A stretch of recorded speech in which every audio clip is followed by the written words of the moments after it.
So do you find yourself making a lot of excuses? Excuses, excuses, excuses. They are your worst enemy. Find out why in this week's episode of Get Real with the English Sisters, Sisters. where we're going to be chatting about how excuses can really be a problem for you. Well, yeah, they really can be a problem. They can be like a bit like sleeping with the enemy because you're sleeping with the excuses. Well, It's a bit creepy, really. I think they become like part of you, part of your like DNA in the end. Yep. You just get used to doing them, making them. You get used to making them. Very, very clever at making them. And I think they do cause a lot of anxiety. Yep. So, are we going to start? Definitely. So, let's start today's podcast then. And it's about how to stop making excuses, I believe. Well, I think so, because you wouldn't want to start making them, would you? No, we're definitely not here to talk about how to learn. Well, sometimes excuses can be good, I think. There's always a good and a bad to everything. If you've got too much pressure, Well, yeah, making an excuse is also to human. get out of something. Exactly. Something that you know is going to cause you, it's going to make you feel, a bit over stressed. Are they excuses, or are they a little bit like what we said, a bit like a little white lie?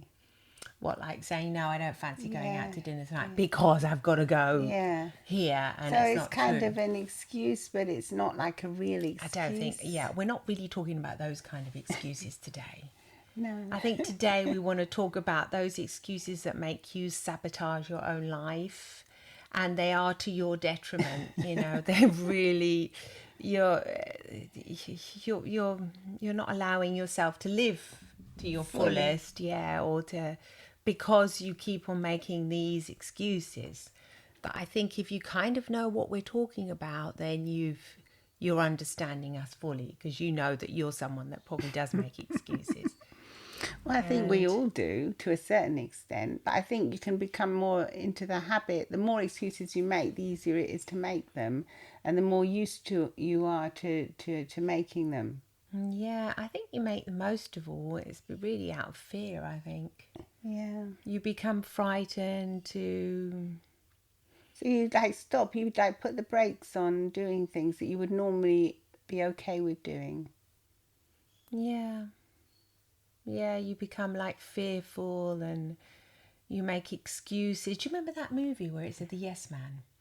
I'm thinking about things like that, when he kept on saying no to everything. And it was like, no, I don't have time. No, I don't have time. And then when he started saying yes to everything, then his life boom, blossomed and opened up. So that's what made me think of it now. I think a lot of us, we do make excuses that may seem like they make us feel comfortable at the moment. Because they're keeping you in your comfort zone, aren't they? Yeah, but then in the long run, really, can you think of any excuses you've ever made? Well, if I go back a long way, I could think when I wanted to study fashion, for instance, go to fashion school, I made an excuse saying that I wasn't good at drawing. Gosh, yeah. That was my excuse for not going, kind of thing. For not even trying. It was a limiting belief, though, really, that was installed it was at school. an excuse because I can't do that. He could easily have learned. I mean, of course, it was simple. It was so simple. I mean, the me now would just say I just learn in a jiffy. Yeah, but they didn't have tutorials in those days or anything. No, but even just going to the school, they would have actually taught you there. Really, there was another component to that decision because the fashion school was in London and I wanted to get away from London as well. Okay. So it was. And you knew that was going to be good for you to get away, I think the real reason was that I was fearful of not being good enough. There you go. So yeah, not being good enough because I didn't know how to draw. Whereas my everything else was perfect. I was creative. I was you knew how to sew. You loved everything. Fabrics, I loved fashion. I loved everything. Fashion, yeah, that is a shame.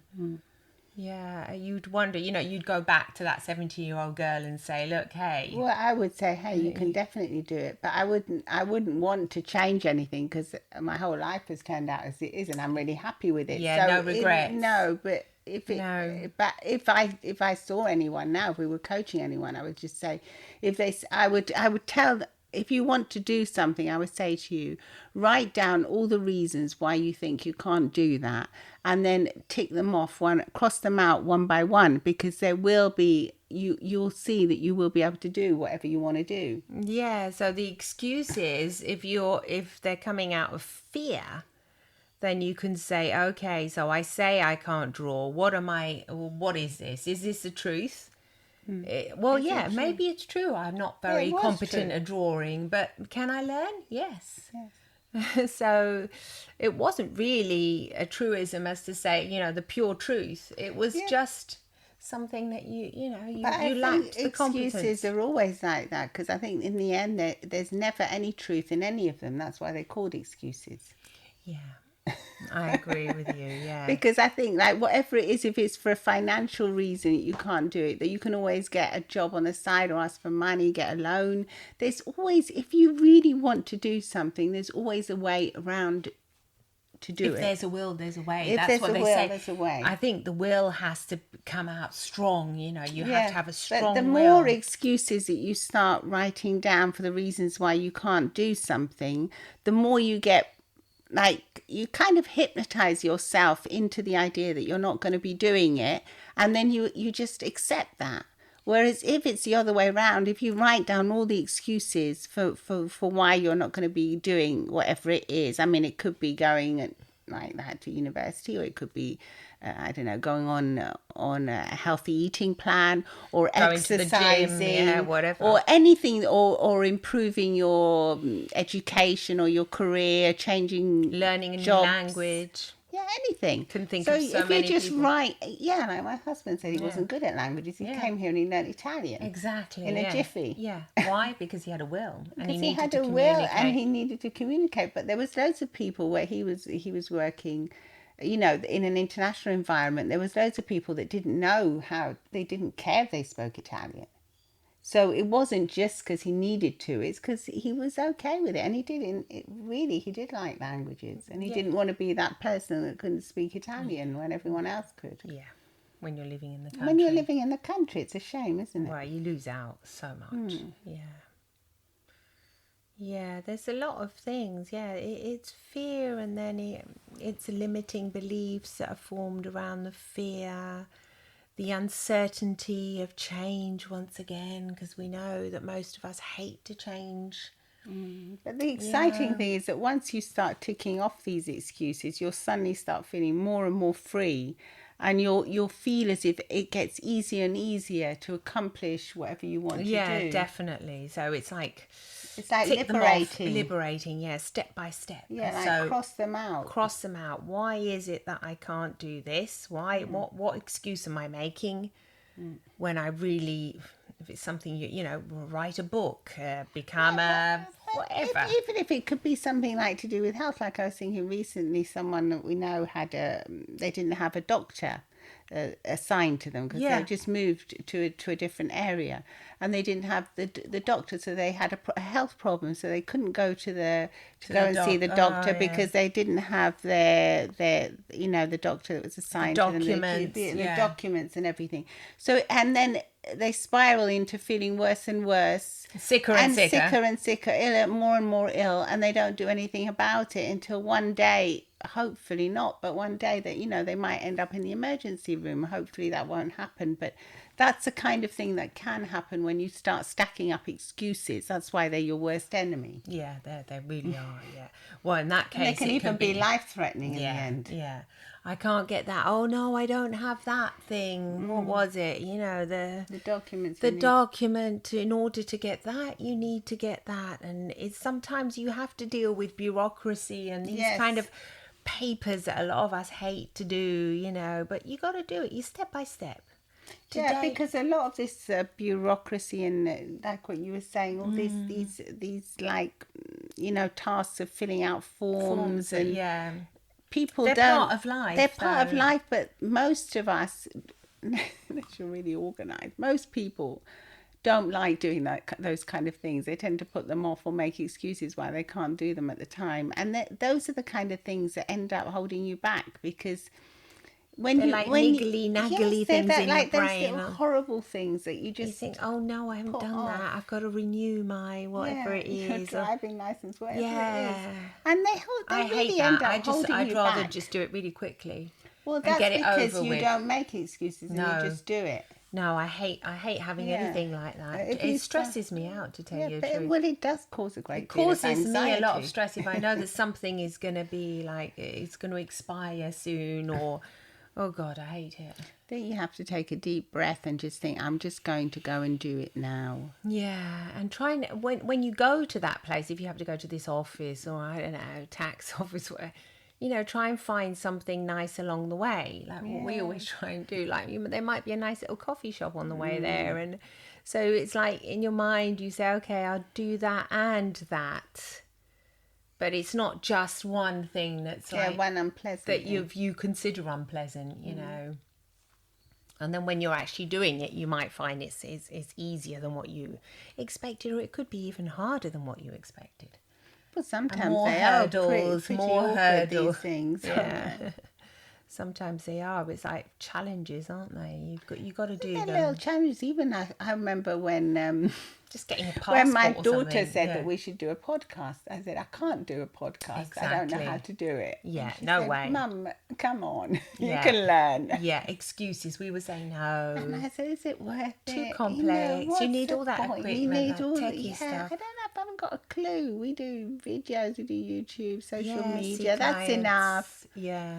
And she's saying, well, I think you'd really do well with a podcast. It's really nice. I love listening to podcasts. And we did like listening to podcasts too, didn't we? We did, yeah. We thought, so obviously knowing how our minds work and knowing that we were making excuses and knowing fine well what we're doing. Because the thing is that once you become conscious of what you're doing, it's pretty hard. It's hard because to get away with it. Yeah, once you realise you're like in the excuse mode, your brain is looking and making excuses, you know, one after the other. You kind of catch yourself out, don't you? And you got to have a little laugh and say, oh, okay. Yeah, because if you don't know the technical side of something like we didn't, you can learn it or you can get help. There's always a solution. There's always a solution. There is definitely always a solution. So yeah, you get help, you get support. You don't have to do everything on your own. That's another, you know, it's something else to consider. It doesn't have to be a one-man band or one woman band or one person band. You don't have to do everything by yourself. There is help out there. There's so many people that can help you. There's tutorials, there's so much free help. There's so many people that even if you just reach out to them, they'll help you. Yeah, and you can really just look online. How do I get this done? Like how to renew a passport? How to get this? I mean, there's so many people out there that can. Do you remember how panicky you got about renewing your passport? Yeah, that's what I'm thinking about because it's an English passport and I'm living in Italy, and I thought, how do I do that? Yeah. But nowadays it was quite... it wasn't that easy. I mean, my husband helped you, but in the end you had to reach out for help and you acknowledged that you were feeling anxious about it. And, you know, I think once you acknowledge that it's okay not to be okay about something. I don't have to be the superhero in every situation and know how to do everything. No, you can say, no, this is making me feel, you know, anxious. And you needed to... it's true. I do remember that. That's why I keep on saying it. But you couldn't sleep even. It was making you so anxious about filling out all the forms. God, yeah. Because you needed to translate all your certificates. Some of your certificates had to be translated. Yeah. So it was bureaucracy, wasn't it? Bureaucracy, you had to book appointments, go to places, step by step, in order to get the whole steps done for the whole family, which in the end I had to do it. You had to do it for the family. That was the problem. Yeah. Anyway, what we're saying is that you don't have to do everything by yourself, and there is help there. So you can ask a family member, you can ask a friend, you can ask online, you can even pay for help. Sometimes it's worth paying for help. Yeah. Just saying, or just like what we were saying before, once you realise it's an excuse, you think, oh, right, so this is an excuse I'm making. Why am I making it? Yeah, and then write it down and then cross each excuse off. Yeah, definitely. So if you have any plans for 2023 and you're already making excuses, start crossing them off and start taking action, I would recommend. Yeah, taking action, taking kind of responsibility. And also maybe if you tell somebody else, like, I want to do this, and they might sort of come back to you and say, have you done that yet? Yeah, they'll encourage you. They kind of hold you accountable, don't they? Yeah, friends can hold you accountable, family. You got to... Well, come and follow us on social media at The English Sisters and at Get Real with the English Sisters, which is actually the page on Instagram for the podcast. And also come and visit us on our YouTube channel where this is filmed as well, so you'll be able to see us in person. You can see us in person. We're not making excuses because we also film it. Yeah, which was pretty awkward at first. Because we could have made the excuse and said, no, we can't be bothered to film it because that means that we have to... in our pyjamas. Yeah, we have to get dressed and sort of look okay to do it. But no, we did not make that excuse. So we are on YouTube too. We tried to at the beginning. We did try to, but we realised it was an excuse. So all excuses had to be ticked off for 2023. Yeah, unless they're legitimate, anxiety-free. Yeah, anxiety-free, absolutely. Lots of love and smiles from the English sisters. Oh, and please do rate and review this podcast, because it's gaining traction. It is gaining traction, it's gaining a worldwide audience. So when we get thank you so feedback, much. We love it. Yeah. Thank you so much, everyone. Lots of love. Bye-bye.